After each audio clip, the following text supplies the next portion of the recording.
Avi Lipkin is here from Israel, and he's brought his brand new book. It's called Return to Mecca. And the title of this book, Return to Mecca, what could that possibly mean? And on the cover is a picture of a black cube. That's where the story starts. Avi, let's start right there. Yes. I believe that the Bible is a GPS. I believe that the Bible took place, a lot of it took place in Arabia. Actually, in most churches, Christians say to me, we know that Mount Sinai, the real Mount Sinai, is not in the Sinai Peninsula, but rather in northwest Saudi Arabia. It's called Jebel al-Lawz. I am the first Jew in the Jewish world who's coming to the rabbis and saying, the Torah is a GPS. Jethro, the high priest of Midian, I believe was the high priest of the Kaaba, the black stone, which is today in Mecca. There was no Mecca, it was just a black stone in those days. Our father's Jethro. He's Sheik of Midian. Moses was the son-in-law of Jethro. Moses was the understudy of Jethro for 40 years. And when Moses went to take the children of Israel out of slavery, he gave them the phylacteries, which they are to put on their forehead and on their left arm, as a sign from God that we are leaving the pyramid system of slavery in Egypt, and we're going to the cube system of freedom in Arabia. And it must be remembered that there was no Judaism in those days, there was no Christianity, there was no Islam. All people, including the Israelite slaves, were pagans. And of course the golden calf, basically the children of Israel reverted to the gods that they had known in Egypt when Moses delayed coming back. So the purpose of this book is to show where exactly we were, and that 38 years at least of the Exodus was in Arabia. Moses, Aaron, Jethro were at the Kaaba, which is today Mecca. And when God says in Deuteronomy 11 that the borders of Israel will include the desert to the south, that desert is Arabia.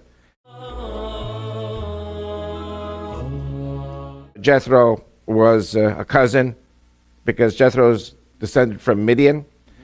Midian was one of the brothers of Isaac. So you have Ishmael, son of Hagar, and then you have the children of Keturah. So Midian is one of the children of Keturah.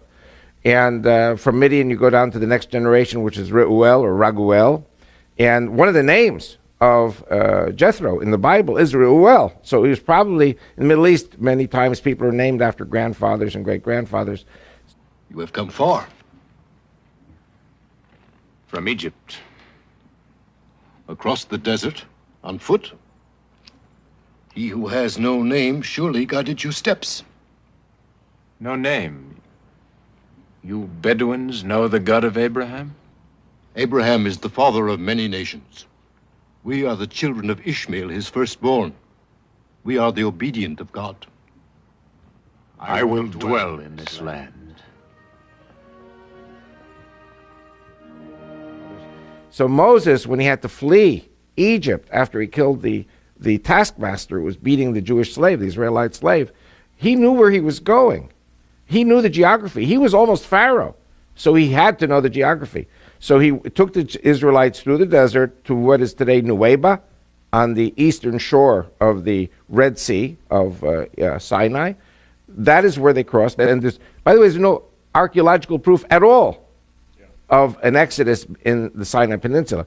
But there is tons of archaeological proof in the Arabian Peninsula. In the New Testament, chapter 4, verse 25 of Galatians, it says, that Mount Sinai and Hagar, which are in Arabia.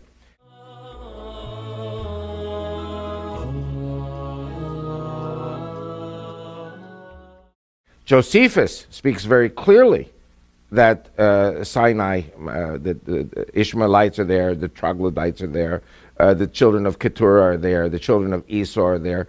Everybody is there, and they're all one family.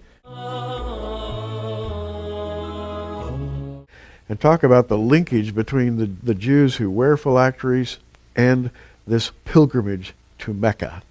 By the way, if Christians have ever come to Israel, so I'm talking now to the people who've been to Israel, they've seen it on the flight.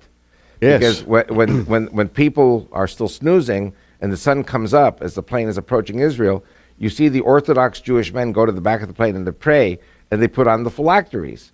And this is a tradition that goes back 3,500 years. By the way, very important, and I learned this in the Jewish Theological Seminary, we studied the New Testament. Matthew 23, verse 5. Jesus is criticizing the Pharisees, and he says, for all their works they do to be seen of men. They make broad their phylacteries, and they enlarge the hems of their garments, or the tzitzit on their prayer shawls. And it's interesting indeed that today there are three types of phylactery. You have the size A, the size B, and the size C. And so what Jesus was saying was, he wasn't saying don't put on the phylacteries, which I'm sure Jesus did. What he was saying was that if you have the $200 phylactery, and you have the $400 phylactery, and you have the $600 phylactery, which is humongous, don't spend your money on $600 phylactery, spend it on the $200, and give the $400 to charity to feed the poor. So, but it's something, it's in Matthew 23, verse 5. So we know that Jewish men in those days wore this. We know that in the Greek Orthodox Christian tradition, there are priests who put on phylacteries. It's a slightly different Greek phylactery, but it all commemorates exactly the same thing. So the phylacteries have a very important meaning for Christians as well. So my question, and I'll ask it for everybody who's watching, why in the world would you put on, strap a little wooden box with scriptures from Deuteronomy on the inside and attach that to your left arm and to your forehead? Why would you do that, and why would it be cube shaped? Perfectly cube shaped. And so the contention in my book is that when Moses came to Pharaoh, and remember, Pharaoh was God. Pharaoh was God in Egypt to the Egyptian people. He created the Nile, and he created this, and he created that. فقال أنا ربكم الأعلى. And who's Moses? Moses is a guy who stutters. It's very hard to talk. And God says, give the people a sign. And the phylacteries were the sign. He gave Pharaoh the signs. You remember his rod became a crocodile or serpent, ate the other crocodiles. Right. And the leprosy in the chest. These are all signs. And then later the 10 plagues. And Moses gave signs to the elders of Israel. And Moses gave signs to the people. You're talking about primitive pagan people who were shepherds. And they're saying to Moses, well, why should we listen to you? You know, and so this phylactery has 4 pouches, 4 parchments. The first 2 are Exodus 13. Then you have Deuteronomy 6 and Deuteronomy 11.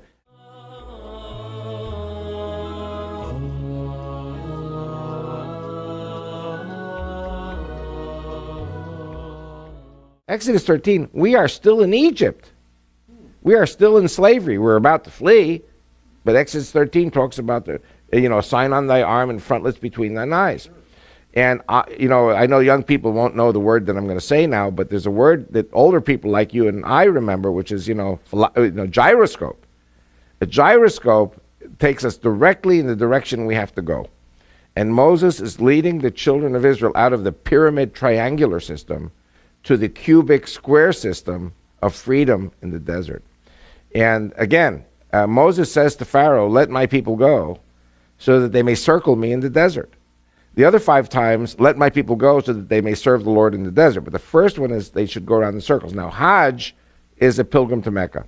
Hag is the Egyptian pronunciation. Hag in Hebrew means a holiday or going around in circles.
Hajj in Hebrew means a holiday or going around in circles, or going around in circles.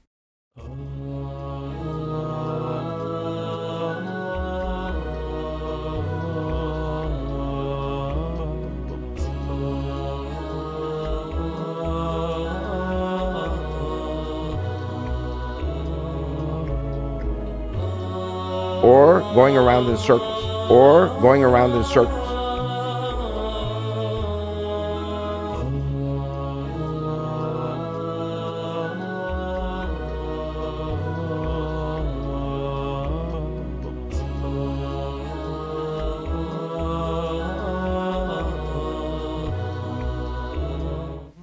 And so the first meaning really meant, let my people go so that they may sacrifice to the Lord at the Kaaba in Mecca, which there was no Mecca at the time, which is the black stone. Jethro was the high priest. Moses was the understudy of the high priest. And so he knew why, spiritually, he was taking the children of Israel out of slavery from the pyramid system to the square system to Jethro. Then, of course, as you know, God finally says, no, you're not going to turn right, you're going to turn left. Instead of going to Mecca and Medina, we turn to the Mount Sinai, Mount Horeb, which, as you said very correctly, is within sight of Eilat and Aqaba and the Red Sea.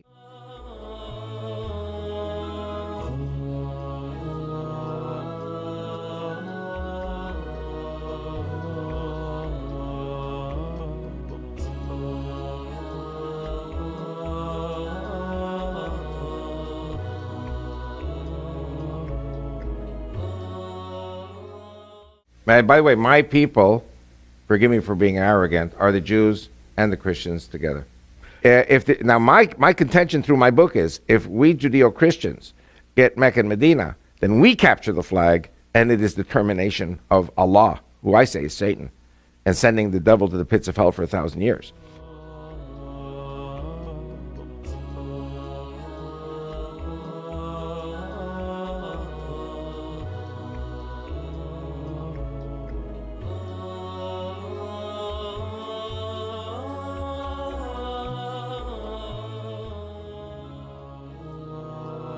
No, Moses. We cannot see his whole purpose. Even Ishmael did not know that God drove him into the desert to be the father of a nation. Did the little boy die in the desert, my father? No. God brought Ishmael and his mother Hagar into a good land. The same God who lived on the mountain? It may be, my son. Moses, Aaron, Jethro were at the Kaaba, which is today Mecca.